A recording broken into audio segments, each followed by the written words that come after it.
Citizens of the Reject Nation.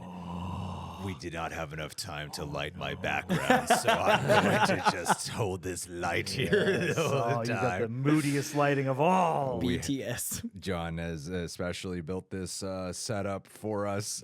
This is the red sun setting. Yeah, everything's still just a massive work in progress right now. Turn it green anytime I want to. Yeah. We're going to be doing a spoiler talk for Superman. Now, we're planning on doing a live stream spoiler talk. It's supposed to be at the time of recording this. Coy Jandreau, myself, and Roxy will be there, and John will be monitoring off. So he'll have a mic though. I'll be in the booth. He'll be able to chime in still. But we wanted to have like a free-form open spoiler talk right now. And I thought this would be great, especially because like Coy and I, we just recorded a bunch of different videos, Superman costume rankings, ranking the Supermen. Future. We talked about the future of like cameos that appear in this movie and like what it's all setting up. But now we get to dive into the nitty gritty of actual storytelling and emotional impact. We saw this like a week ago. We only saw it once. Yep. We want to watch it again before we do the live stream spoiler talk. Yeah. Definitely. So let's get these spoilers out of the way. Just free flowing. We don't have any notes. We don't have any structure. Yeah. But I'm here to help keep us on track today as best as we can in the limited hour that we have. So, yeah, it won't be a play-by-play, but we'll get specific. Okay. Reject Nation, let's be real. We cover movies and shows here, but can we really scroll social media these days without seeing people tearing each other apart over the news? It's like everything is so divided, it's so loud, it's so freaking overwhelming. And that's why I'm genuinely grateful for having something like Straight Arrow News. They become mine and others' go-to for cutting through the noise. No spin, no hidden agenda, just the facts. Sounds simple, yet too good to be true, but it's real. Because we live in a world where it often feels like everyone's trying to sell you on a particular side. They help you just focus on the actual story. And what I really appreciate is their media miss tool. It shows you the important stories other outlets might actually be skipping. It's like having a second pair of eyes that makes sure you're not missing the full picture. And plus, this part's really cool. This app actually lets you compare how both sides of the political spectrum are covering the same story. So you can decide for yourself where you stand, whether you're left or right. Because in times like this, having something that's honest and balanced really does matter. So you can hit the link in the description box and pin comment, or go to san.com/realrejects to download the Straight Arrow News app today. Once again, san.com/realrejects. Download the Straight Arrow News app today. Support real journalism and let's stay informed together. Thank you again, SAN, for what you do. I want to kick us off with this, guys, because I was sitting next to my wife on one side of me. Yeah, you don't need your headphones. Yeah. Here, we'll each take turns wearing headphones. You got your 5 minutes now. So You got your feet on it, so I'm just going to give up on the Bits over. Bits over, Coy. I was sitting next to Olivia on my right and Anya on my left. So I wasn't sitting next to you guys. And now I want to ask you both here. I feel like this would be an interesting place to start. Let's start with you, John, since you've had the least to talk about of this movie so far. What was this first scene that made you cry or moment that made you cry? Because according to both of you, you both shed some tears, and I want to know where you cried. Oh, man. I think when Pa Kent is talking to him, when he goes home and he really has that talk with Pa, that got me. And definitely, I don't know if this is the first time, but the ones that stand out to me the most are that, and when he is like losing it, just basically shouting his whole motivation of just, I can't, verbatim repeat the monologue, but yeah, just this idea that you're trying so hard to, live up to these expectations and do the right things and make the right choices. And, Lex keeps trying to tear him down and to highlight just how different he is from all of us. But really deep down inside, when it matters, he's human. And that whole speech about being human and him being just as human as the rest of us really spoke to me. And it scratched that sort of itch that I think, the Zack Snyder movies were also trying to get at, which is like the alien nature of Superman and his needing to earn his humanity, or at least to constantly prove it. And so the way that, the catharsis of that scene and the way it just emotionally pours out of him really impacted me, certainly. But yeah, that was the strongest one for sure. I mean, I also got misty-eyed during, especially when they float up at the end and they're kissing and stuff like that. Like, you know, and too when he's losing it over Krypto. Like, there's a lot of stuff. Like like the whole Losing it over Krypto. Well, you know, like when he barges into Lex's office. Yeah, when he's like really losing his cool, and you could just tell how it's like it's kind of humorous, but it's also like touching how important this is to him and how much he is just a boy and his dog in that moment. You know? The love and care. Yeah, absolutely. Those little human flourishes of the character, I would say. Yeah. What about you, Coy?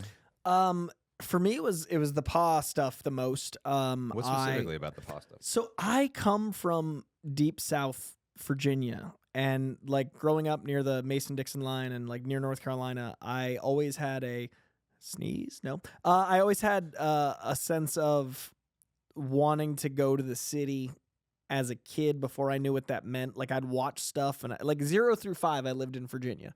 We then moved to upstate New York and lived there for 3 years. And then I moved to Boston. And Boston was like the big city. But for the upstate New York time, that's not the city. But compared to rural Virginia, where they have like a parade when you put a streetlight in, it is.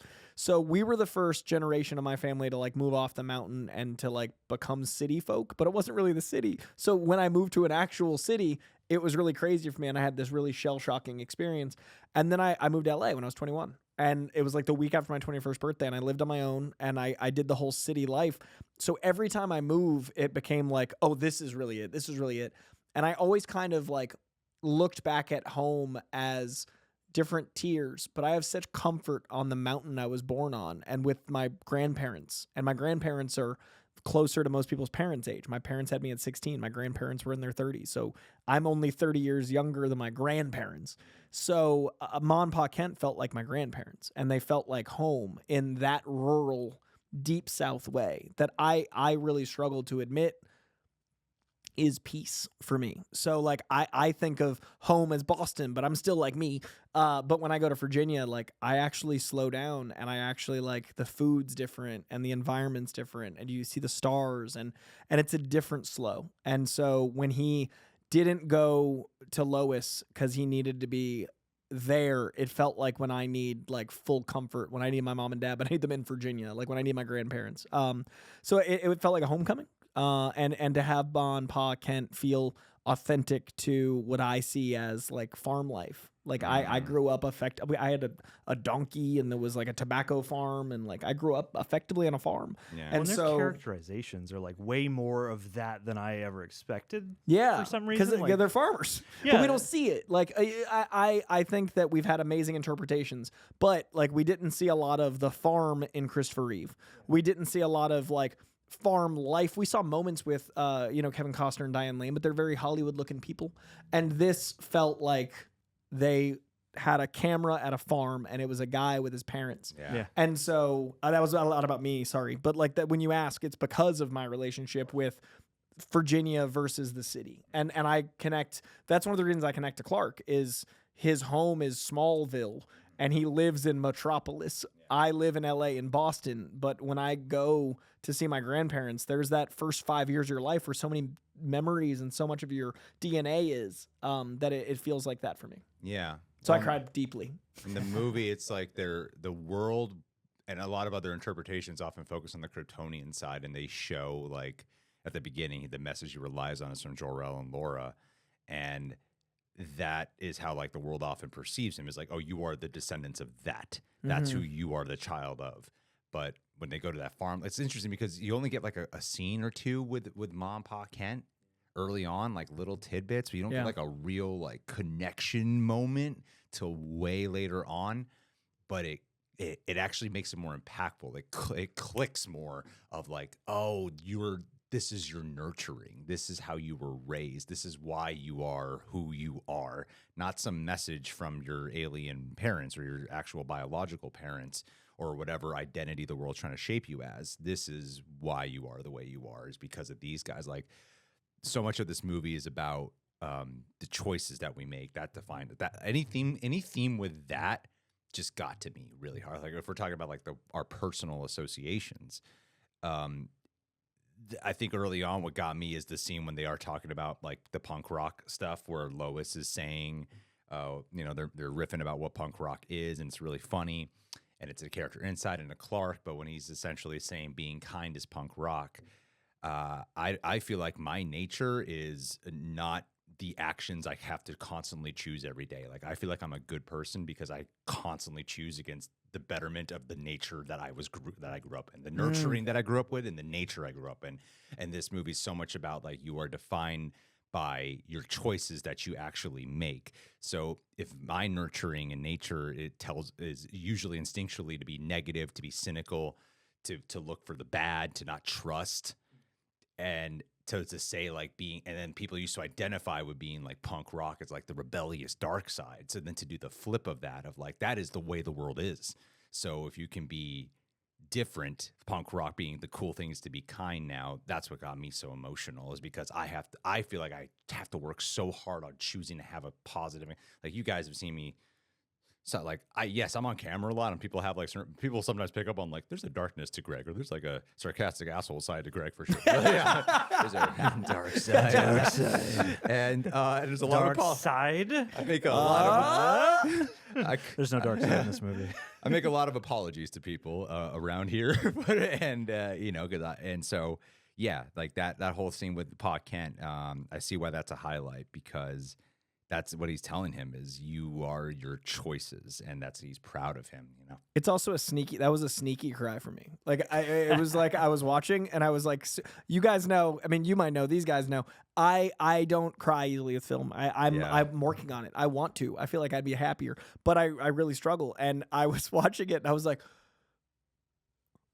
huh! Like I was like emoting, but it wasn't translating that it was like wetness. And then all of a sudden I was like, oh, and that made me cry more because I was like, it's happening. And like I like burst like a dam. Yeah. Like Superman 1.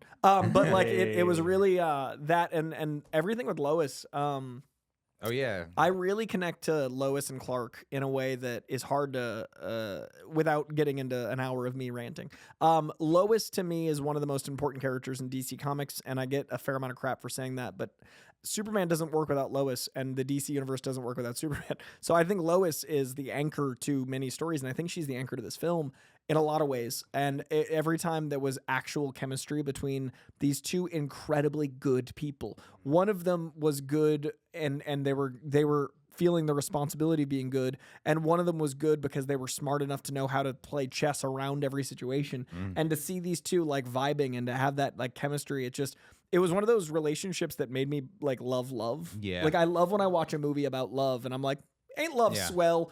Doesn't happen a lot in superhero films, and I talk about that. I have a ton of videos about how I think the castration of love in mainstream film is causing people to not know how to deal with love. I think that an entire generation thinking that showing clavicles in Eternals as like pearl clutching is gross, and I think that you can decapitate someone, but if you show a titty, it's weird. Yeah, there's that moment early on where they have a long kiss. Yeah, and I was like, this is like a little uncomfortable for me for some reason, because we don't do it anymore. I'm not used we to don't see it anymore. We don't do the passion. That's how we got and here. It's like quiet. There's no like editing flourishes. There's no music. It's just hot. It's just sexual. But how beautiful! That's so beautiful. It allows you to just kind of zoom in on. It's like we see people kiss, and it's very polite in a lot of like massively marketable movies. But here it is like that moment of intimacy where you're like, oh, they probably are intimate together, and they probably do have like lustful attraction along with their romance and their love, and like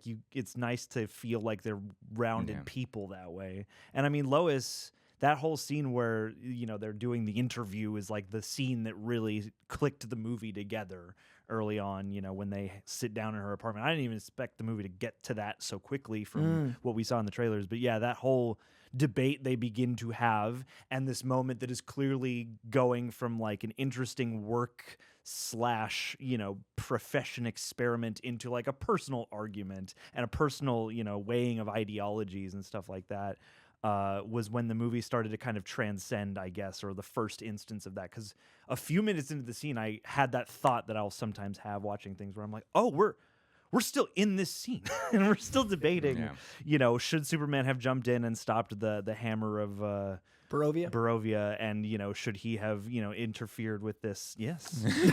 Should he have led us toward havoc in Metropolis? Where did you stand on the debate side when it was happening? Were you like instantly like like feeling what Lois was pushing, or were you like, no, I'm 100% on Superman's side here? Where were you? You know, emotionally, I think it's very. I certainly kind of was pulled toward, you know, Clark's plucky attitude of just like, what did you want me to do? People were gonna die. Like I wasn't doing it for me or for this country or for anybody. It was just like I needed to go stop a conflict, and like I appreciate the simplicity of the intent of that, but I think it's a good argument because on the other side I am like, well, there are a million other considerations that you haven't taken into account, and we live in the world that we live in. So it's a good debate between ideology and, you know, the way things truly are. And I'm ultimately not sure who I thought was right because they were both really convincing, and Superman Clark hit me in the emotional aspect of the argument where I was like, man, if that was me and I had this power and I wanted to help the world, that's probably what I would have done, you know? But her points are valid and they have to be asked because he's going to be held to that fire regardless. What? Exact same. I thought it was really I thought it was a really smart way to put you in a world that we can't live in by making a argument that we do live in. Like, you literally have a moment that you have to go, well, what if Superman was real? And then you're in the world because you're like, well, what if Superman was real? It is such a genius way to like hack into your brain to be like, what would I do in this situation? Suddenly I'm relating to Superman in a way that I never have in a movie. And it's because they made it so real, and because they did Aaron Sorkin meets Amy Sherman Palladino interrogation, where it's like, it's your heart is Superman and your head is Lois, and both are true. And so like, I love when a movie can have two truths be true but not be possible simultaneously, and that was the whole scene. So it did the thing, it did the magic trick where you're like, you're right. Well, and it pulls you into that idea that regardless of any argument, sometimes you just have to take an action and sort it out later. Exactly. And Superman, of course, is obviously in that position more than a lot of anyone. And that gets to be the whole movie, and it gets to have, I mean, this is spoilers, we've already spoiled some things, but it gets to be the movie where you find out everything is Lex's machinations. And I love that.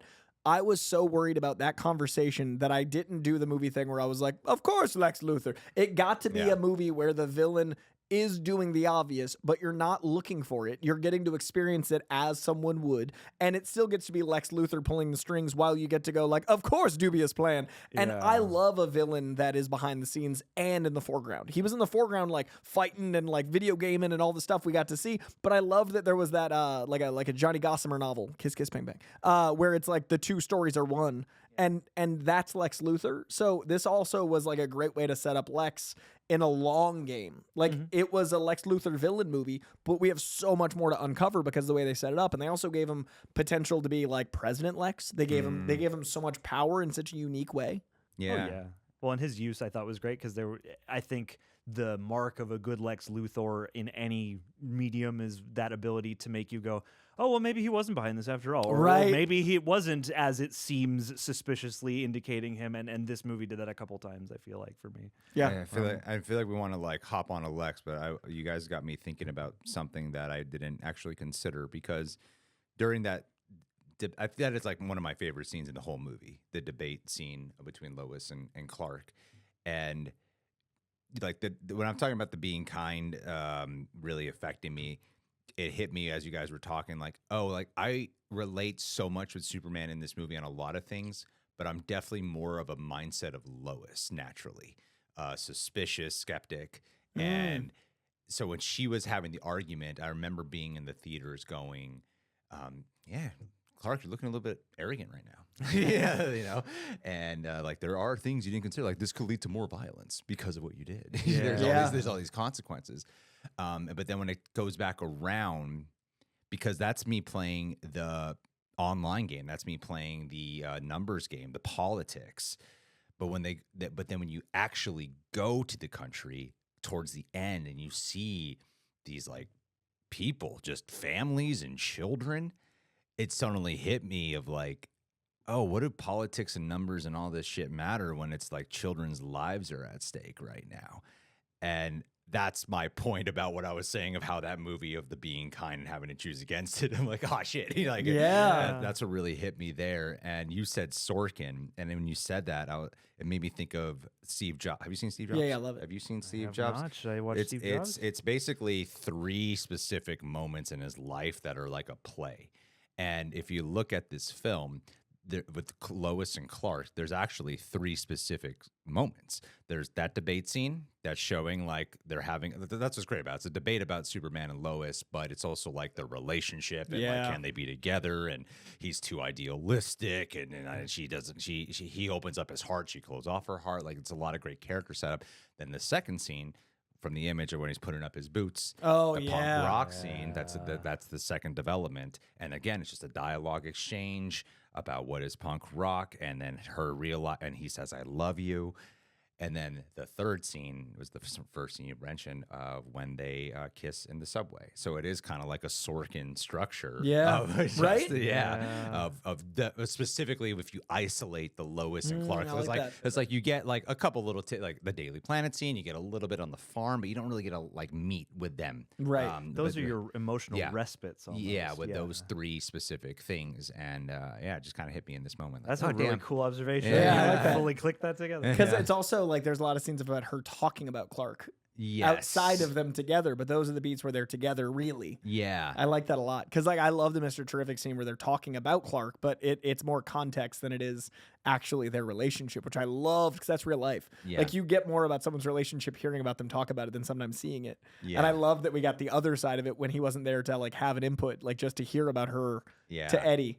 That's probably why the being kind is punk rock thing actually really affected me, because you're seeing Lois open up to that idea. And she had closed off completely. I'm Lois in that moment, being like, oh shit, man. Yeah, I know what it's like to be that person. Shit, damn. That's pretty awesome stuff. It's good writing. Like the writing in this film is really something special because it is doing a lot of things with every scene. Yeah. Like no scene is one thing. And one of my favorite aspects of James Gunn's writing is when humor is used and you might think it's just a joke and then it like comes back a little bit later, I think. Because humor can be meaningful. I always say when people are like, oh, it's got too many jokes, and I was like, jokes coming from a place of pain or humor. Like jokes happen in real life. Also that's how people bond. The only time I was concerned there was a little too much humor was some of the Krypto stuff. I thought maybe they might have been pushing it a little too much, like when Krypto attacks Lex at the end. Mm-hmm. But in hindsight, I was like, oh, but he did kidnap Krypto. Yeah. He tortured that dog for a while. So if anyone should get some punches in on Lex, it should be Krypto. Yeah. I thought this was the least of the things that people don't like James Gunn's humor about of his work. I felt like Guardians 3 was the one that dialed it back the most. Really? Yeah. I mean, Guardians is the most emotional, I feel like Guardians 3 is like the most sad one. There's a lot of jokes in it while being sad, but I feel like this one was like a slice of life level of humor. Like this felt very like lived in. Yeah. Whereas Guardians still had Guardians 1 and 2 to set up jokes and stuff. Yeah. Whereas like I have no problem with it. I personally like the humor, but I think this was the most like sheer Americana slice of life peeled back of James Gunn's work. Mm-hmm. Like it didn't feel like, oddly, Superman didn't feel like it was anything elevated except for what was intended in the universe. Yeah. I feel like some of the humor was sort of tempered, I guess, because it's like, Guardians 3 is less saturated of tone, whereas Superman is a lot more saturated of tone. It's brighter, it's bouncier, but I felt like the humorous bits were less prolonged, like especially Guardians 3 has that bit on the couch where they're going back and forth about how do you sit and where do you, and like that goes on a while. Mm-hmm. Whereas like there was nothing really in the humor here that felt like it was going on. Maybe a joke or a bit would pop up somewhere where I can imagine somebody being like, I didn't need a joke there. But for the most part, I felt like it was all grounded in character anyway. Yeah. Two of my favorite jokes in this movie were just so subtle. Like, okay, so they had the repetitive joke of they don't like, Guy Gardner likes the Justice Gang. Yeah. Yes. And they don't like being called the Justice Gang. And maybe there's a lot of Guy Gardner humor in here, Nathan. That feels like the most James Gunny humor with Guy Gardner.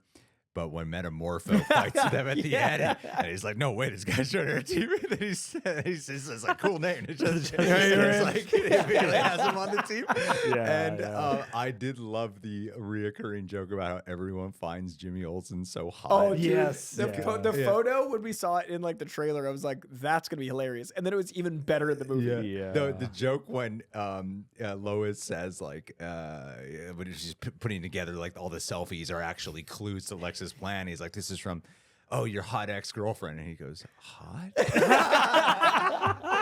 so funny. So like unaffected by it. He's so like in another plane. Yeah. And that to me is like the best way to make Jimmy Olsen as elevated as he is in the comics, because you can't in the first film do some of the things that Jimmy Olsen gets into. Like he gets turned into a turtle, he goes on adventures, he has a clone, he finds out he's like the son of like a billionaire. He like there are so many, or like descendant of a billionaire. He finds out like that the Olsens were one of the like original people that moved into the city, and there was like a poor set of Olsens and a rich set of Olsens. Like there's crazy Olsen stuff, but the way you make it work is you do one type of thing is so elevated that you get to a point where you're like, man, that's so Jimmy Olsen. And I'm so excited for things like that in the future with the character, because we've already got this insane elevated joke that is real worldly enough. Like the tone in this film walks such a tightrope. It's crazy. Yeah. It's like, what's the joke of Jimmy going to be next time? Yeah, like you could do what's the anything because game you've going to be given us next time? Yeah. So there's, I want to backtrack it a little bit because there's other things I want to make sure we're going to get to. I want to actually take us right back to the beginning. The opening text. I thought was a really unique way to do it. Yeah. Because there's like two minds that I was having. I remember feeling like, because you said something earlier, which is you really felt something along the lines of that when they got to the debate scene in Lois's apartment, that the movie started to find more of its like actual groove. Yeah. And I agree with that, because before that I was having adjustment problems. Like I was like, oh, am I going to just like this but not love it? Because like the aesthetic to it at first did feel a little bit like, it would remind me of like some of the best looking parts of a good CW episode at first. And then part of the pacing was like, some people love, they just, I love the setup of going right into it. But then with going to like the Hammer of Boravia fight and all these things, for some reason I was like having a hard time acclimating. And it wasn't until that scene with Lois and Clark there where I was like, oh, I'm really starting to vibe with this way more, like in a natural way. But I'm curious to kind of just get your guys' thoughts about the opening, which was very much teased in like all the marketing. But yeah, Coy, I mean, like the text of it all. I love the scroll or insert. I guess it wasn't really a scroll because it didn't move, but I really liked the boldness of like, here is everything, and you're just going to trust us. We're going to dive in. I struggled with the opening, and I was trying to put my finger on it because they showed basically the opening and the marketing. Like the first 20 minutes are very heavily the marketing. Yeah. So I was having a hard time where I was watching it. I was like, oh, did I see this movie? Like, I was so afraid I'd seen the film that I was distracted from the fear of, like, did I ruin this for myself by knowing too much? Like, so I was in my head, and then I was like, I'm not adjusting to the tone because I'm thinking about whether or not I should change careers. Like, I was like, I wanted to enjoy the film so much that I was like, did I ruin it for myself because of the nature of the work? And then that same scene was when I was like, oh, and then the second two acts are so fresh and not in the trailers that I was like, okay, they had to give us all this in the beginning. I ended up falling on the side of really liking the opening after I was in the film, because I realized the end of the film and the opening of the film are bookends. Not a bookends. Love a bookend. Love a bookend. Love a bookend. But also makes it feel like a comic. Like, this feels like you went to the comic store and you just picked up a graphic novel and you had a 10-issue run and then you can put it back. And I think that's really unique in that it doesn't have to be an origin comic. It doesn't have to be a big supervillain comic. It's one chapter in a thing, and that's what the bookends give you. But I think on second viewing, I'm going to like the first 20 minutes way more than my alienated, like, I don't know. But I struggled in real life, and then I found my way. Yeah, as we were talking, I was going, you know what? Actually, the opening's really cool because I loved my favorite part of the text, actually, because while they give information about metahumans and gods and monsters and all this stuff, my favorite part of it was 3 minutes ago he lost his first fight. I was like, damn, that's a really cool that's line. A hook. Yeah, and that's and a the whole hook. game of the countdown of like 300 odd years ago, 30 years ago, 3 years ago, 3 weeks ago, 3 hours ago, 3 minutes ago. Yeah. And why not universe build like that? Like, now we could have Supergirl have that opening scroll. And like we could do with like Star Wars, when it did an opening scroll, didn't set out to do that every time. I love that we're living in an age of shared universes where Marvel's got a post-credit scene. That's their thing. What if this thing is like, we're in a comic? You know, like that's so cool to be starting something. But I think it's smart to set it up with him being vulnerable, but also like a big theme of this is showing how he's not afraid to rely on connection with other people to help out. Yeah. And I think that's such an important part of being a human being. And we're so used to associating Superman as like idle god who can do everything on his own. And this movie is this kind of a consistency throughout of being willing to call on help from others, like especially with the wars going on. I'm going, okay, so at some point Superman has to like zip over here too in the middle of the fight. So when the Justice Gang showed up, I was like, oh, pretty big Yeah, surprise, you know? yeah. And I think that's a big part of being a human being is the willingness to ask for help, call on help.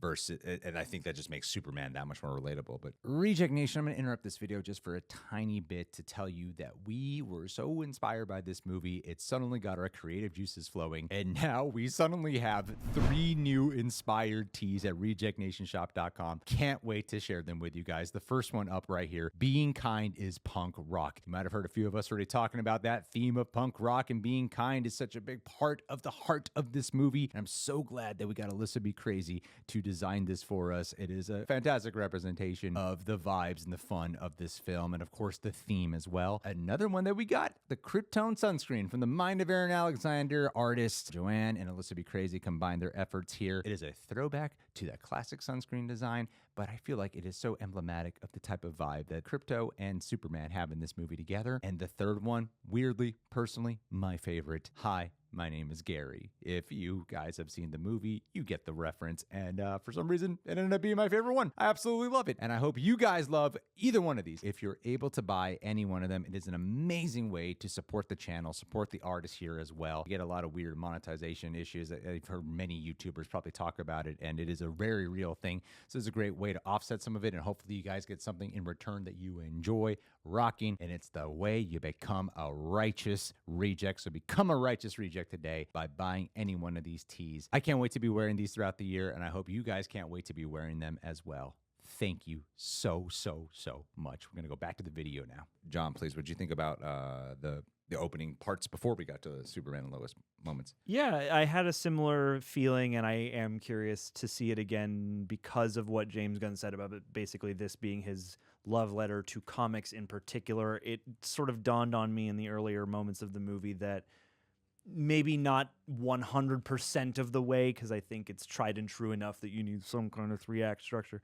But I wonder if the movie, upon more examination, will be paced more like, you know, here is 10 little chapters versus 3 major acts or something. And I could imagine, yeah, the way it moves through those first few scenes flowing better under that perspective. Because, yeah, in the opening minutes of the movie, in the first handful of scenes, it did feel like you were kind of jumping from one scene into a totally different next scene, and it didn't really feel as though they were like necessarily throwing from one to the next or like transitioning from one to the next. Not that you can't just cut to, but there was something that felt a lot more like, okay, now we are moving on to this next scene.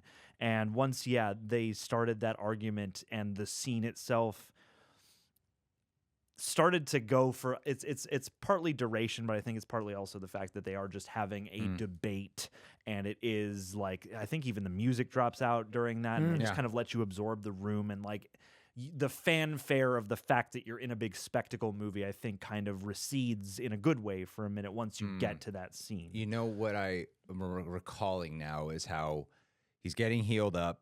He goes to fight, he loses the fight, and then the very next scene, he's just going to the Daily Planet. And I remember finding that kind of jarring because it didn't seem like he was dealing with any like physical or mental repercussions from what just happened. It's like, okay, we're just going to but in hindsight, I'm like, that is very Superman, though. Like, It's very like another day at the office for Superman. But in film medium, I found it kind of jarring at It first. definitely You're a page just done with turn. that? Yeah. We turn the page.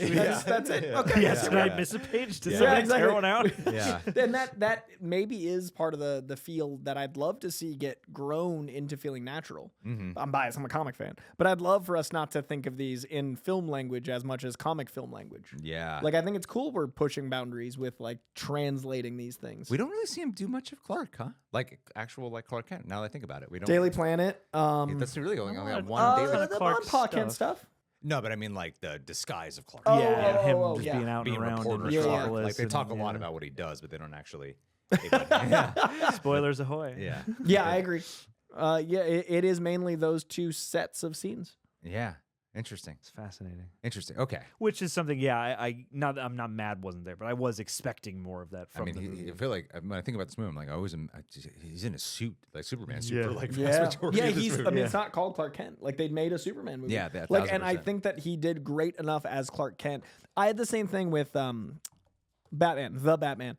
In The Batman, Bruce Wayne isn't a character yet, and you're seeing him develop the persona of Bruce Wayne. So there isn't really a Bruce Wayne. He's the Batman, and the identity of Bruce hasn't needed to be a thing. He doesn't go out in public. He doesn't really show himself.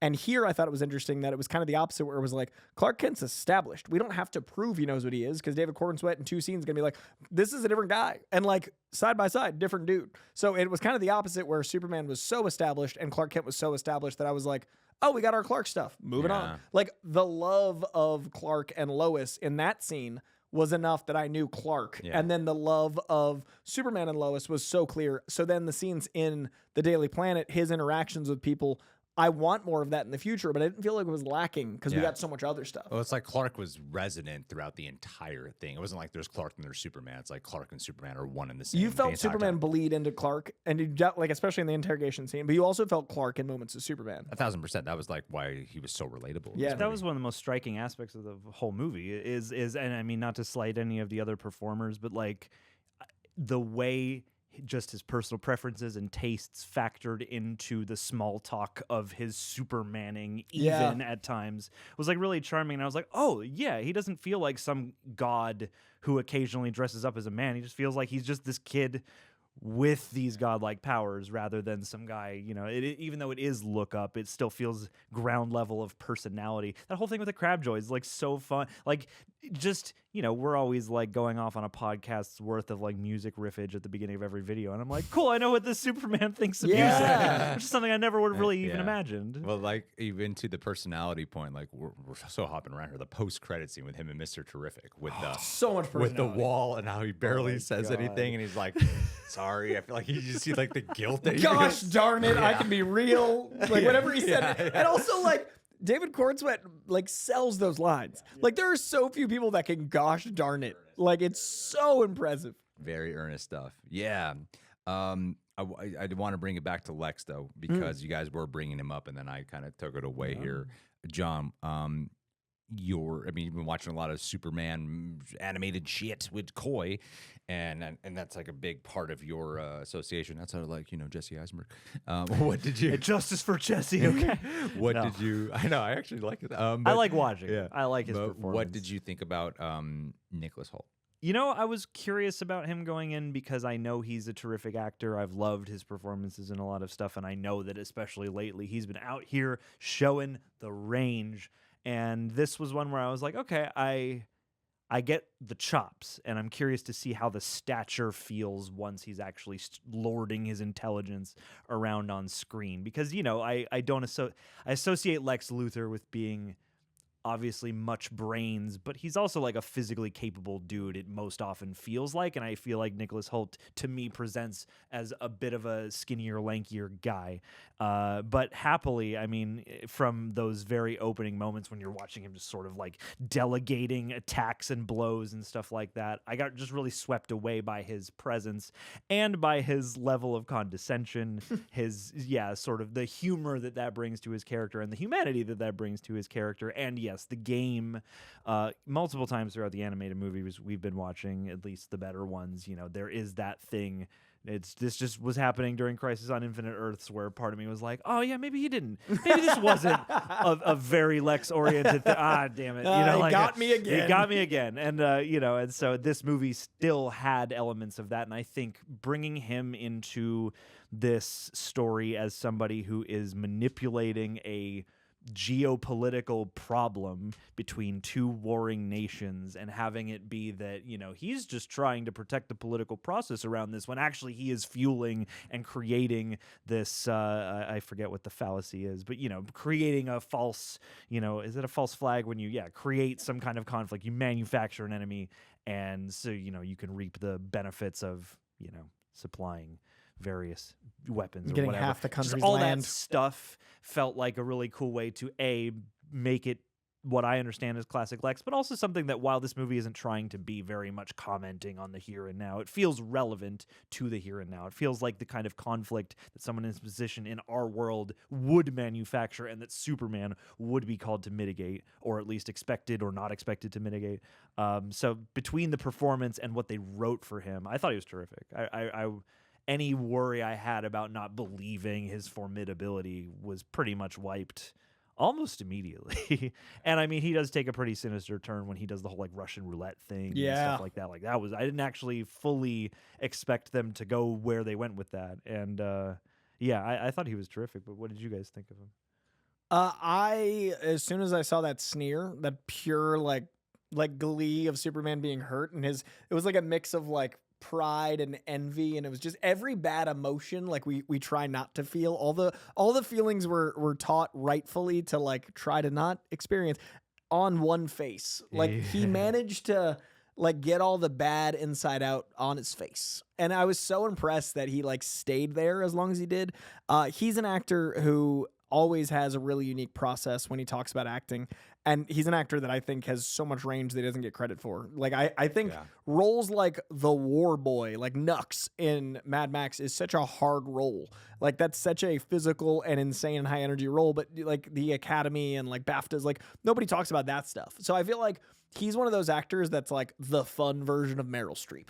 Like he's got all the range, but he does the fun stuff. And like, I think the dude's incredible, but I love that this felt like the comic to a point where he is one of the only actors I've talked to that not only was like about comics with me, but also he kept certain tomes that when he'd fall out of rhythm of a voice, he would go to a comic. So, Colin Farrell with the Penguin used gefilte fish. The word gefilte fish was how he got into the accent. He loved how this one person said gefilte fish, so he'd use that as a trigger to find an accent, like a totem. Lex Luthor has this incredible run called Lex Luthor Man of Steel. It's written by Brian Azzarello, art by Lee Bermejo, and it's like painted, and it's got this like gritty drippiness to it where when they're as heroes and villains, like it's got this big scope like Alex Ross, but when they're day to day, it feels like the art is like Southern Gothic. It feels like those paintings you see in a museum about like the 1700s and what they thought purgatory was. It's got the and while being normal art, like no one's oversized, it just has this tone. And so I love that book. And he said there was a page, and I knew immediately the page he was talking about because I love the page where you see Lex reflected in Superman's chest through the reflection of the mirror. And he went back to that page, and whenever he wanted to feel envy and he wanted to get the cadence of his voice, he'd read that page. Sure. And I was like, bro, I just said all the things I've always wanted to hear in my life. You understand. And then watching the movie, I was so afraid that I'd hyped it up because I knew that before the movie. I was like, he loves the comics, he loves it. And then I was so afraid I wouldn't feel what he was trying to convey because knowing an actor wants to internalize a comic is one thing, but then seeing it come across is another. But every time he talked, I was like, hey, Lieber Mayhart, you do the thing. And like, it was, to me, what I've wanted since Michael Rosenbaum defined the character for me. I didn't grow up on Superman 78. When I saw the movie, I liked it, but the whole time I was like, why is Gene Hackman doing a bit? Like it felt like a bit. And then, Rosenbaum is like menacing and so good. Now I feel like I've got the two things, like a full movie with spectacle and scope and budget, but also like a menacing Lex that I could see being president, that I could see growing into a global threat for the entire DCU. Like, you need someone that could be the lead of a Legion of Doom and not have that be farcical. And dude did it. Like, so I was impressed. Yeah. I think Nicholas Hoult excels in these roles as a man-child wanting more power. Like the Menu, you brought up Mad Max, Fury Road, and this, and even in freaking Nosferatu. Yeah, still. Yeah, like that's, I think, his archetype. Like, about a boy. He's a young boy who wants more power. Young boy. I mean, that's X-Men's probably the most like sincere. I don't like a greed for they power. Had to paint him blue, but he wants more power to not have blue feet. He's a nice guy in X-Men, you know. But in just hit me. He's also an X-Men. But yeah, in this, like the whole thing stemming from inferiority complex. And as you guys were talking, I was like, oh yeah, Luthor Core. I was like Luthor Core, but normally it's called Lex Core, and that was one of the things I loved about getting an interpretation of him here when we're talking about a guy who clearly has an inferiority complex, and that's why he's so threatened by Superman. Visually, one thing I loved is that it's called "Look." The tagline's "Look Up," and he's constantly looking down at his tower. And so there's so much about the interpretation that I love, and I love how he progressively gets like worse and worse and worse. Even they did something that was really interesting when like he first takes like a selfie with Eve and like hugs her. I'm like, oh, he likes her. And then something can feel as domestically violent as throwing a pencil. That pencil was the most violent thing I've seen in a movie in a long time. I remember being like, I was like, whoa. Yeah, like, it's weird. It's like he just threw Like it's awful. It's abuse, but it's like you threw a pencil at her. I've seen so much worse in movies, but for some reason, seeing the pencil throw, is Yeah, like, it really it's so like, specific. Like, It feels like a real offhanded Yeah. thing, an offhand gesture, and that gives the character like thumbprints. Yeah. You know, like And it feels like it was like almost not improv like Nicholas Hoult did that, but it felt so naturalized because of how evil he was. Yeah. I think it made it more jarring because you're like, Yeah. oh, he would do such a thing. Yeah. Like it was so much. because he hasn't been that ruthless the whole time. He's Yeah. only been ruthless towards Superman, but Yeah. anything else, so I loved watching him just like he's willing to tear everything apart, and I believe that he's able to inspire followers. Yeah. Like have actual acolytes. But as we're talking, it's normally called Lex Corps. Yeah. And it's called Luthor Corps, which I think is smart because if you know Lex, he's got issues with his dad, and that I think keeping it as Luthor Corps is a inclination. He's always trying to live up to his dad. He's in the shadow of it. It's his dad. Yeah. Like it's actually like a pretty smart character. I don't know if that's intent. There are some runs where it's Luthor Corps, but overall it's way more known as It's Lex usually Corps. Lex Corps, right? That's way more predominant. Yeah, but they don't talk about his dad at all No. here, and that's such a big part of why he is the way Yeah, he Lionel's is. never mentioned. Yeah, Lionel, that's his goddamn name. Yeah, Yeah. yeah. Mr. yeah. Clamp. Yep. Shit. Okay, Yeah, no, cool. that's a good point. Like Luthor Corps is a very different tone. Yeah. All right, cool. So I want to make sure we're getting to some other stuff Luthor here. Core is my favorite Let's- genre of music. let's talk about a couple of big things here. Well, let's talk about Superman first. So I've said this many times that I really felt like this was my Superman, and I've talked about it in other videos already, but I want to know for you guys what moments were like would be in that theme where you went, that's my Superman. I don't know if those are the words you would use, but what scenes would represent that for you? If you get my question. Golly.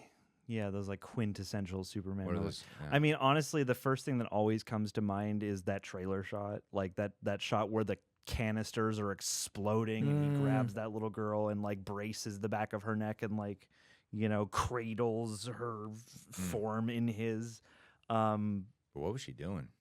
When I watched the movie, I was like, why is she just there? Kids are always just wandering Kids around. be living, just standing. Kids just go aimlessly. until hydrogen you tell tanks. them I'm where gonna to stand go. here. In the You know, it's a context, spot. the context of the movie was like, why is she just like What's she there? doing? Like she's That's, clearly a giant monster. Yeah. I mean, I really loved how casual he was in the suit in a way. It's like there's so much of like I just kept feeling in all these interactions, and certainly I know you guys have talked to Tay on other videos already about him saving that squirrel. Oh no, we haven't. That's a No. moment for me. I was gonna say the Freaking squirrel. save that squirrel, and like Huge moment. it's another one of those things where I'm like, that's like people getting saved in these movies has already become a thing that I see and go, oh, they did it this time, like how lovely, because it's kind of what all this is about.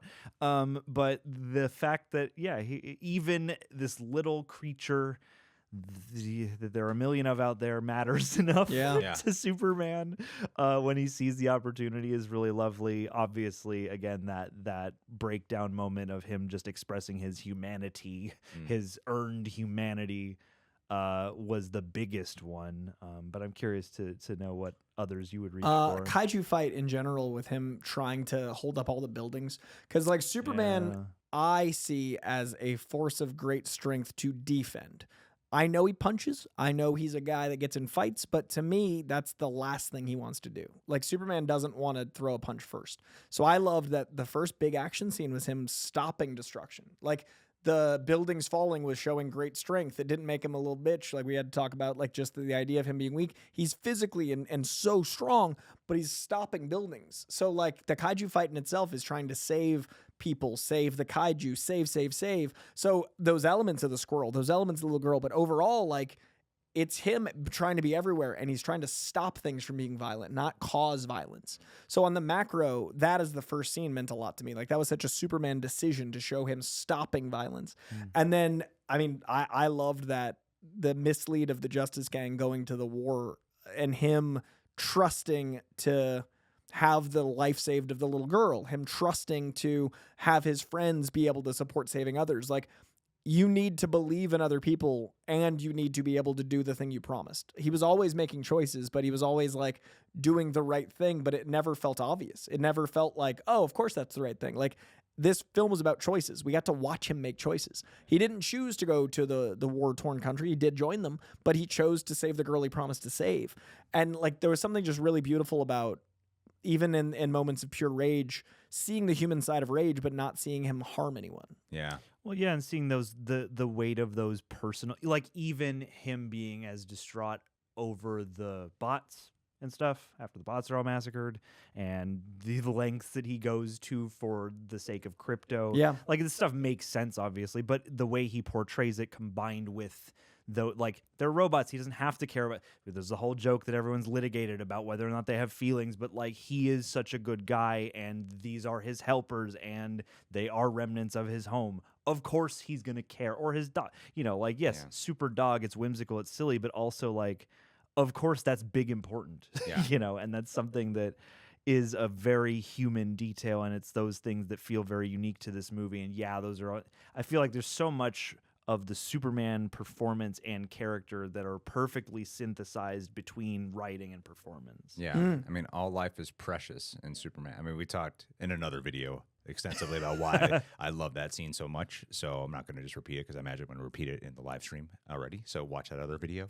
I don't remember what video it was. Click around, Real was it Reject Superman. Was it the every cameo or something? No, it was. listen to I them think it was the all. Superman David Corenswet. About ranking the Yeah, yeah. Superman. Yeah, it might have been that one. Yeah, because that We've been talking for hours, Greg. that particular scene of showing that like humans are no better than all life. Like all life is equal. I thought was a really just beautiful moment. That's why the squirrel. I think that's why people keep highlighting it. It's more than just he saved a cute thing. Yeah. It speaks to the character. This life matters especially too. even with the kaiju. It was like I like that they showed the kaiju as like an infant when it first appeared.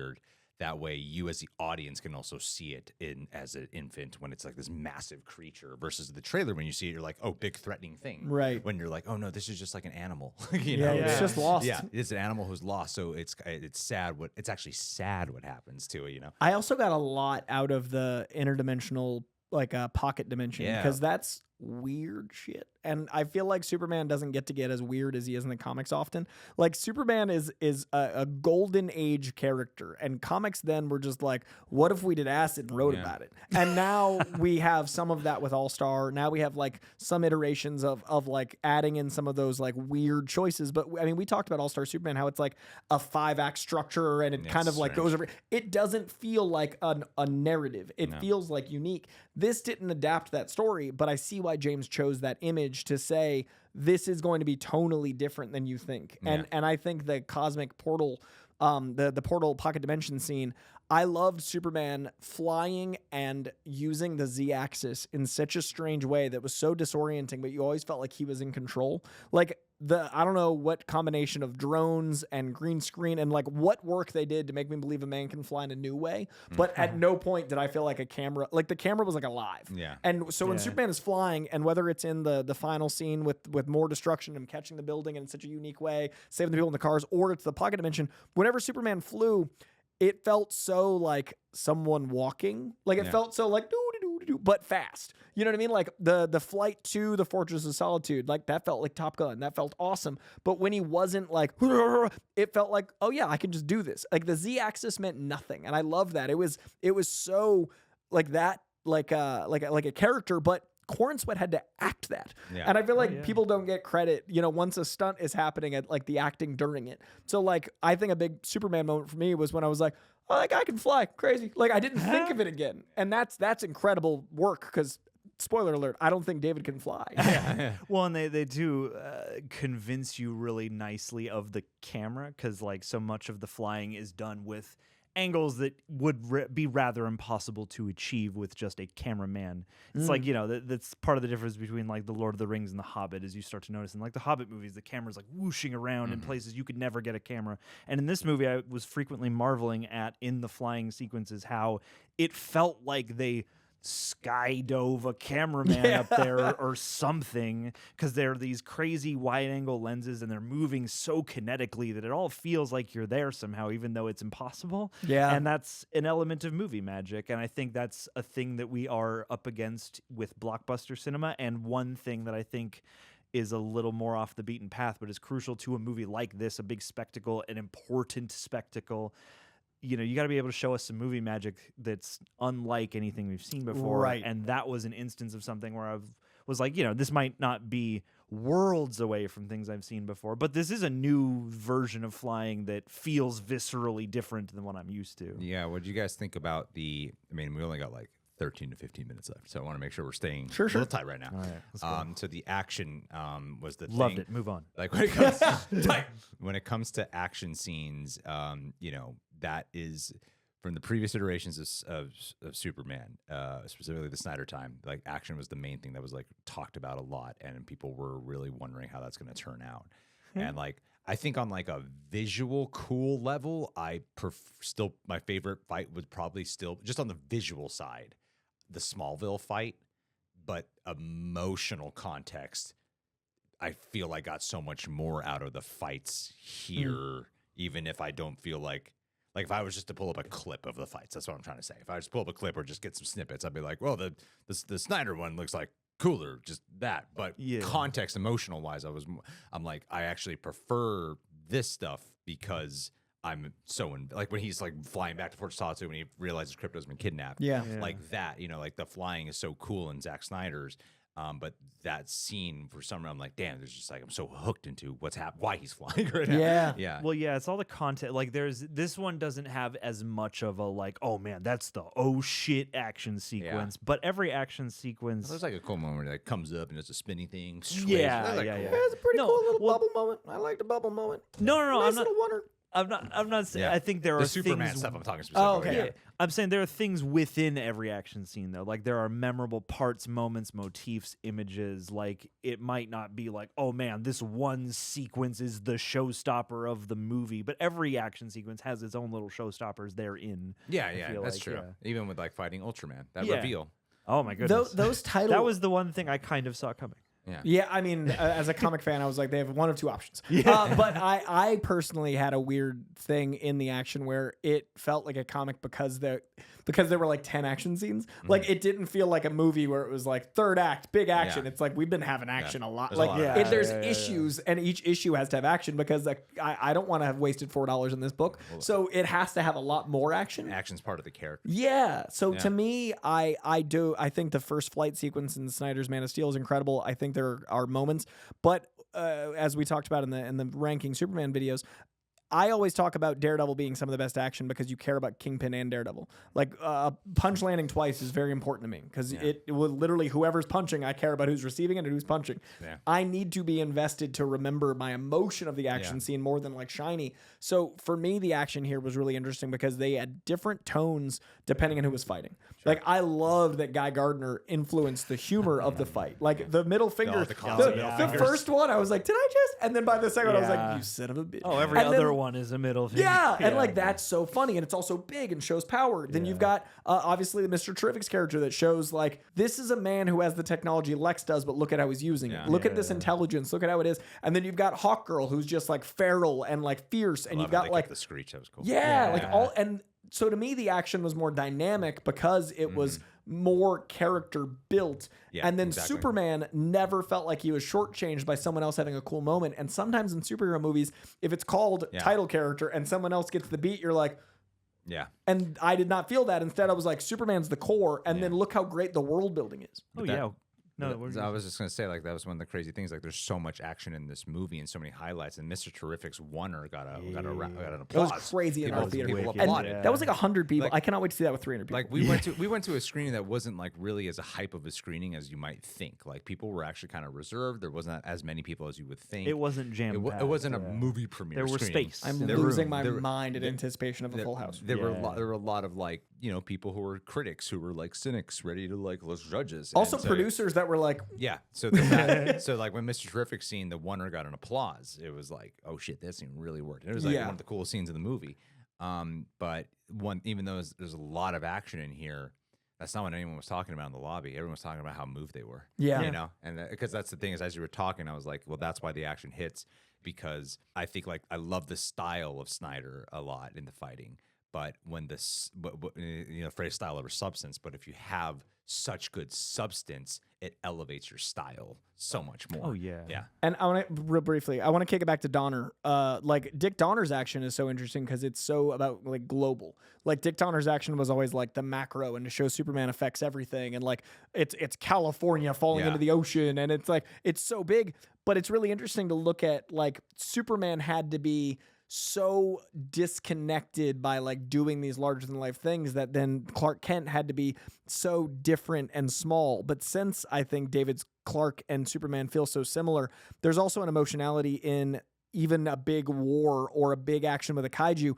It feels more hands-on. Like I love Dick Donner's direction, like Lethal Weapon and everything. Like the man directs the hell out of the thing, and his sense of style with Superman was so special. And I didn't watch that until like the last 10 years, and I didn't grow up on it. I didn't have that like growing up with that visual, but I was so struck watching Dick Donner's Superman how much it was like, how did he get this scale in 1977 to have this released in 78? Like, how did you do this in the mid 70s to release in the late 70s?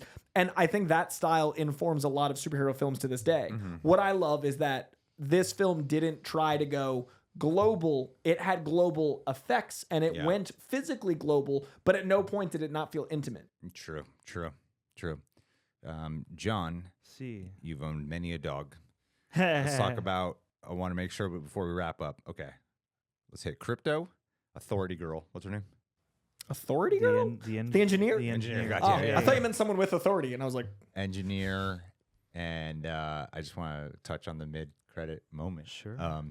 But John, Krypto, the arc, and I feel like it's weird. It's like, it seems like so simplistic, but I don't feel like a lot of people are talking about Krypto, and Krypto is such a prevalent part. Maybe because not a talking character, but that relate, like in the beginning of the movie, he doesn't tell Krypto to come. He's like, stay. You can tell he's like, you know, he's a little annoyed. He's annoyed with the dog. And by the end, he relies on the dog to help out. But what'd you think about Krypto? Well, yeah, it's a beautiful kind of honing in of the nature and accepting of the person. I mean, you know, from the human vantage point, you're like, well, this dog just needs some training. But I love that, that Krypto got to have a full personality's worth of character, you know, like obvious. I think you see Superman's dog and you think just that, Superman's dog. And I'm like, no, oftentimes he's not doing what Superman wants him to do. Yeah. And I think that it's really easy to get people on board with a dog, and having Lex kidnap and torture, like all that stuff was way more than I was expecting. And obviously it plays on your emotions if you're an animal lover at all. It's not going quite as hard as like a Guardians 3 is. But no, I love, like, you know, a boy and his dog is like such a classic motif. And the way that Krypto, for a completely animated asset, in fact, felt like a real living, breathing remnant of home. And like something to kind of keep you in touch with the playfulness, but who can also come in clutch when action's breaking out and stuff like that. I thought was really charming and unique. I think that's so well said. Coy, can you button this with telling like the mid-credit moment that riffs on the All-Star Superman shot? Why is that so, I can't even quite put it into words right now. Why is that so impactful after the whole Krypto journey? That mid-credit scene, I love mid-credit scenes. I love post-credit scenes. I don't think I've gasped in a while, because like it's part of the culture. You know one's coming, but they're usually to set something up. Instead, this was reflective. And I think the reason it was so like jaw-dropping is we are always watching these to understand and experience something we can't do ourselves. And I think there's always a sense of wonder about space. And I think that we take it for granted because of technology. I mean, it was 60 years ago we went to the moon and we saw our first images of space. So I'm going human nature here. I think it's an incredible choice to make an alien character sit on the moon and have us reflect on ourselves, because it satisfies the micro of who Superman is, a reflection of self and a wondering of what we'd be in that position of power. But it's also looking at humanity from someone who isn't one of us that loves us so much. So in one image, we are getting, what are we? Who are we? How do I be better? And we're getting that sense of awe and new frontier and wonder, and being a man and his dog. While being a character arc. Yeah, that's crazy. It's just like it's gobsmacking. Well said. Well said. Now, the couple other things we want to touch on. The engineer. How did you feel about her as a character? I felt like it's just a setup. Like I definitely didn't quite intrigue me to see the authority, though. Not gonna lie. Okay. It didn't like get me there. I mean, I can't separate my like comic knowledge. Yeah, well, and also like I like that era of comics. Everybody hates it. You know, when someone hates something, you feel like more defensive of it. Yeah. You're like, no, it's a good movie. I like edgy comics. Sure. Like I like comics from the era where there was a thing in the post 9/11 world where comics were like, hey, the world kind of sucks. What if everything sucked, and all comics are written like, ugh, hardcore, and like the 90s was chains and big. The 2000s feel very reactionary to us going to war and the kind of loss of American exceptionalism. So The Authority always felt to me like in the 70s, they started writing Daredevil as if the writer was in New York sitting next to him at the bar, and you felt like you were a part of that scene and that culture. In the 2000s, it felt like a nationwide experience of, oh, are we not good? And so I like The Authority because it's a very, very strong commentary on like, so maybe Superman's for hire and Batman's not the best guy, and what if they're boning? Like, it's an interesting thing, and to me, she is a factor in that could get used or not, because I don't know what's up with the Authority movie. So I can't separate that I like that weirdness enough that I admit, like, I thought she did a perfectly fine performance. It wasn't the actress. I admit that the visuals were cool. I think all the blades going by Lex was awesome. But at no point was I like, bring me back to the Engineer. And I was like that with other characters. Yeah. But at the end of the day, when I say it right now, I love the Authority so much. I'm like, more Engineer. Yeah. But in the movie, I wasn't. So I will totally acknowledge, like, it didn't sell me on its own, but it sold me with my love. It's the one character that feels like, oh, this is another comic book character for you to recognize, whereas everybody, like, Metamorpho, whoever else, feels more like actual characters, even if they don't show up a ton. I mean, Coy and I talked a bit in the cameo video about the Justice Gang. So, like, why don't you give some quick thoughts on what you thought about, like, Terrific, Guy Gardner, Hawkgirl? Oh, they were super fun. Terrific is absolutely like my favorite other character of the movie, and the whole relationship, the whole back and forth between him and Clark was really fun and lovely, and the way that they almost have like this professional dialogue with each other, and Mr. Terrific being this person who does have such intelligence and capability, but who is also, a morally minded wielder of all that stuff. It felt like almost like a big brother situation, or like a mentor situation. And like I thought the rest, like, I'm intrigued to see more Hawkgirl. I liked what we got here. Both her and Guy Gardner, I kind of expected to be more prominent, but I'm not really upset that they weren't. I feel like Guy Gardner is kind of just enough because of the nature of who he is. And they're more humorous and cool, where Terrific is a character. Yeah, exactly. It's like Hawkgirl is sort of unaffected and cool, and so she shows up and she's pretty badass. And I like that they had the sort of Hawkgirl shriek in there. And then Guy Gardner, obviously, a funny kind of ass of a character. And then Mr. Terrific, though, really stood out and got me excited for, if that rumor or speculation is true. It's a rumor I might have Mr. started, John. If your scoop, you're verified as being absolutely 100% true scoop. But I would love that movie. Like he blew me away, and I was really enamored with him as an individual and with Superman. So. Yeah, very true. In very brief, I said something, and this actually, the comment I made first about wanting Terrific to be the spinoff that James said, one of the comments actually has shaped my thoughts about this film ever since, and it was on this channel. I said during our podcast that I think now that we have a character that is so predominantly about hope, I really hope we can also have a character that people can be inspired by, that's about intelligence being a superpower. And someone, I don't remember the name, I don't remember the quote, I don't remember exactly what they said, but the gist was, we don't need to value intelligence if we have hope. And like something effective, like it being negative that I was encouraging intelligence. And I've thought about this quarterly a day. Like, I've thought about this every few hours. And I think that watching that movie gave me such a sense of why we need that character to react to people like that. Like, we lose the dumber we get. And like, dumb people will have 7 kids for every smart person's 1. We're being taken over. Just math. And so when we encourage unintelligence and we ban books and we encourage following blindly, and we encourage the idea of this is the way it's meant to be, don't ask questions, we need characters that are effortlessly cool, that do ask questions, that have the actual sound mind to invent their own thing and take control of their own destiny. So I think now that we have a character about hope, I think Mr. Terrific is an essential part of what culture needs to lean into, which is that the thing we can control is how informed we are and how smart we are. So read some books and like, don't be a dumbass. I also just like that Mr. Terrific's spaceship was very intuitive. Very intuitive. Yeah. And then Ultraman. I'll start. I'll just set it up with this. Like it would seem it was predictable to me because I'm not familiar with the comics actually, even though I read a good amount because of you, and James Gunn. The twist was obvious to me just because when they entered the Fortress of Solitude, I was like, oh, okay, he's got to be like a Superman clone or some shit like that, because that's the only way you can get in with the DNA. And Authority like totally, Engineer totally set that up. Now when they did the reveal. I like the mullet. That's like, oh fuck it, did it. Finally. They did the mullet. But I was hoping it would thematically do something to Clark a little bit. But what I love that they instead did, because there's that whole thing about brain over brawn, and then that's what Lex is saying to do, and then Lex relies on brawn. Yeah. It literally duplicates the brawn. Uses his brain to create more then brawn. the brawn he's against uses his brain Yep. with the brain. Yeah. And I was like, oh, so smart. You know, Yeah. that was so I actually like the usage of that, even though I thought the setup was going to be more of like some type of commentary on reflecting Darkseid Superman or whatever.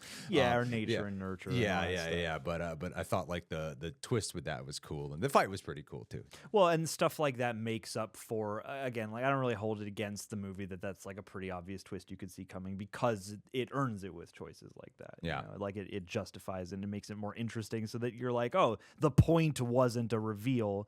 The point is, to show another variable that Lex can't ultimately control. I thought it was going to be I thought it might have been a black noir thing, like in Boys, where you're never going to see the guy's face. Yeah. So I thought maybe they might do that. But what do you think about Taskmaster, Ultraman? baby. I thought it was fine. I think I definitely assumed that was going to be the thing, so it wasn't a twist, but also kind of it's not Darth Vader. It's not I'm your father. It's not meant to be like a pop. I think it's going to be for people. It's going to have a moment, but it doesn't undermine the experience.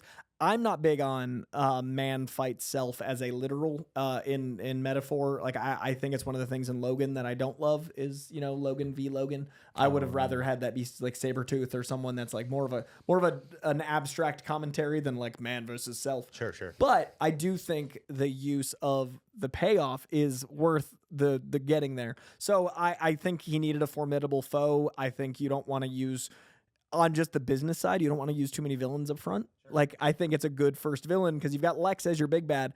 You don't want a Bizarro yet. You don't want to, throw it. So I'm glad they didn't throw a bunch of villains at our first movie. So I did like that it paid off with some intelligence, and it didn't waste a villain as a henchman-y level because we got to really focus on Lex. Yeah. All right. And then the last thing I want to talk about that you brought up so early on in this is the kissing scene in the subway. Man, that fucking shot. Yeah. When they just follow them in and then you're going up, like you wow. feel like you are lifting, or that's how I felt like my stomach. Oh wait, no. was There's lifting. two things we got to talk. We got to talk about literally the last moment with Clark in the Fortress of Solitude and Gary, Sure. and then we got to talk about and then the kissing. Like it's weird because like Lois. That was the thing is like I this is the first movie of Superman where I've never been so moved by a relationship of Lois and Clark. Yeah. It's like everyone's always saying like the importance of Lois, and the Lois and Clark. But it's like, well, sometimes, yeah. But in this movie, like to show those character arcs of her coming to that I love you point and putting her walls down. Yeah. And like the way he reacts and smiles, making me want to cry right now. Like this is one of those movies that makes you cry out of hope and love, And I think and that is one of those romantic moments that like, oh, I'm crying out of love right now, No, misty-eyed right now. it overflows your heart with joy, and it's hard earned because it's a cathartic moment at the end of so much stuff. And one thing this movie kind of struck me with is especially as of that mid-credits scene, like gazing down upon the earth, like to Superman, or at least as I'm looking at him right now, like global stuff is kind of the neighborhood stuff. Yeah. And so it after, after fighting to save the neighborhood, essentially, this sweet, tender moment with his best girl feels, it's a tiny moment amid a bunch of global scale stuff, and yet it feels just as big as everything else, and it's just as buoyant as everything else. And for all their back and forth and all their sparring throughout the movie, to have this moment where they are just able to float upward and to just feel joyous and to literally be effervescent in that, is a really nice reward. And it's a nice return to the idea that you can have actual romance in these things, and it doesn't have to be trite or requisite. And like they've both been out there fighting, and they've both proven I think, to each other beyond any conversation, who they are and why they belong And together. it looks like a visual acceptance of Superman and Lois. Well, and Yeah. I didn't. And the Daily Planet. Yeah. How long's that been going on? Well, and I was going to ask you in the comics, you know, like, is that There's a running fun commentary that Lois is cheating on Clark with Superman. Like there's because a people know she sees yeah. Superman. So I'm wondering if so, they're like, gonna do the okay. other bit. Sure. I'm wondering if they're gonna be like, "Are you sleeping with Clark while you're?" Like, you know what I mean? Like, you seem to be pretty flirty with Clark Clark better Kent. look out. What's going on? Yeah. So like, I really like that they're not dumb. I like that the Daily Planet, like, they're played in jokes but not at them. Like we're not laughing at the Daily Planet. So that joke, I was like, yeah, Perry White, Chief, like he would notice. Yeah.